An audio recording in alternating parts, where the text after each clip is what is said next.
ዛፍን መትከል ተንከባክቦ ማጽደቅ ምቹ ሀገርን ለዜጎች የመፍጠሪያ አንዱ ተግባር መሆኑ ተገለጸ። የምትተክል ሀገር የሚያጸና ትውልድ በአንድ ጀንበር 1 ሚሊዮን ችግኝን የመትከል መርሃ ግብር በድሬዳዋ አስተዳደር በተለያዩ ስፍራዎች ተካሂዷል። እንደ ሀገር በአንድ ጀንበር 6 ሚሊዮን እንደ አስተዳደር 1 ሚሊዮን ችግኞችን የመትከል ዘመቻ በድሬዳዋ አስተዳደር በከተማና በገጠር ክላስተሮች አመራሮችን፣ የመንግስት ሰራተኞችን፣ የሃይማኖት አባቶችን፣ ወጣቶችን፣ ህጻናትና ባለሀብቶችን እንዲሁም ልዩ ልዩ የህብረተሰብ ክፍሎችን በማሳተፍ ተካሂዷል። በዚሁ ታሪካዊ ሁነት ላይ የመላኩ ተስፋዬ ጠቅላላ ስራ ተቋራጭ በቦረን ኢንዱስትሪ መንደር ከ250 በላይ ሰራተኞችን በማሳተፍ አሻራቸውን አኑረዋል። በዚህ ወቅት የድርጅቱ ባለቤትና ስራ አስኪያጅ ኢንጂነር መላኩ ተስፋዬ እንዳሉት በዚህ መልካምና ታሪካዊ ሁነት ላይ እንደ ድርጅትም እንደ ግለሰብም በመሳተፋቸው የተሰማቸውን ደስታ ገልጸው ችግኝ መትከል በተለይ ለድሬዳዋ የሚኖረው በጎ ተጽዕኖ ከፍተኛ መሆኑን አስረድተዋል። የኮንስትራክሽን ስራ ያለ ዛፎች ውጤታማ የማይሆንና ውበትም የማይኖረው በመሆኑ በመትከሉ የተረባረብነውን ያህል ለጽድቀታቸውም እንሰራለን ሲሉ ኢንጂነር መላኩ ገልጸዋል። ያው ችግኝ መትከል መልካም ነገር ነው፣ ለሀገር የሚጠቅም ነገር ነው። ስለዚህ በግሌም ሆነ በድርጅታችን ሰራተኞች በማስተባበር እዚህ ተገኝተናል።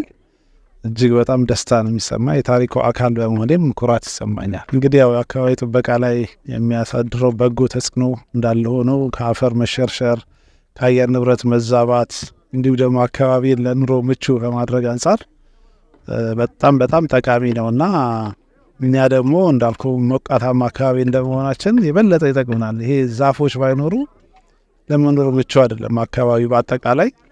ስለዚህ ያንን ለማድረግ ትልቅ አስተዋጽኦ ያደርግናል። ከሌሎች አስተዋጽኦቹ በተጨማሪ እንግዲህ እጽዋትን በአጠቃላይ ለግንባታው አስተዋጽኦ ያደርጉልናል።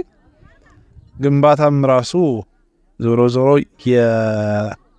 የዛፉ ወይም እጽዋቱ ወይም አካባቢ ግሪን መሆኑ ለዛ ህንፃውን ብቻ በመደርደር ሲሚንቶ ብቻ በማጠፍጠፍ ለውጥ አይመጣም። ስለዚህ በዛው ልክ ግሪን መሆን አለበት፣ በዛው ልክ ለኑሮ ምቹ መሆን አለበት። ስለዚህ እጅግ በጣም አስተዋጽኦ አለው። ውጤቶቹንም ለግንባታው እንጠቀምበታለን። እንደምታውቀው በእንጨት ብዙ ስራ እንሰራለን። ስለዚህ ለኛ እንደ ግዴታችንንም እንደ ደስታችንም ነው እንደ ስራችንም ነው የምንቆጥረው ማለት ነው። በስፍራው ችግኝ ሲተክሉ አግኝተን ያነጋገርናቸው የድርጅቱ ፕሮጀክት አስተዳዳሪ መልካም ስራ አዳነ በበኩላቸው ዛፎች አካባቢን ውበት በማላበስ ንጹህ አየር በመስጠት ሰራተኞች በምቹ ሁኔታ ውስጥ እንዲሰሩና ምርታማ እንዲሆኑ የሚኖራቸው ሚና ከፍተኛ መሆኑን ተናግረዋል። ብዙ አይነት ጥቅሞች ይኖሩታል። ከኛ ሙያ ስፔሲፊክ አንጻር ስናነሳው ከውበት አንጻር አረንጓዴ ነገር ያው መንፈስን ያድሳል፣ አየርን ኮንትሮል ያደርጋል። ለአይን የተሻለ ኢንቫይሮንመንት መፍጠር ደግሞ የስራንም ተነሳሽነት እንዲሁም ውጤትን ተኮር ሆነ እንድንሰራ ስለሚያገለግል ጥቅሙ ሰፊ ይሆናል። ከኛ ስፔሲፊክ ደግሞ ከሳይትም ከምንም አንጻር እንደሚታወቀው ድሬዳዋ በጣም ሞቃታማ ሀገር ነው። ዛፎችን በተከልን ቁጥር ደግሞ አየሩን ሬጉሌት የማድረግ መጠናችን በዛው ልክ ይጨምራል። ያ ማለት ደግሞ ሰራተኞቻችን ረጅም ሰዓት እየሰራን የአገራችንን ውጤት ቶሎ እድገታችንን እናፋጥናለን ብዬ አስባለሁ።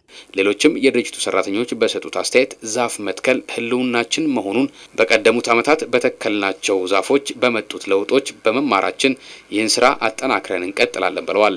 በድሬዳዋ አስተዳደር በተካሄደው የአረንጓዴ አሻራ መርሃ ግብር ለምግብነት የሚሆኑ ለጥላነት የሚያገለግሉና ውበትን የሚያላብሱ ችግኞች በተለያዩ ስፍራዎች ተተክለዋል።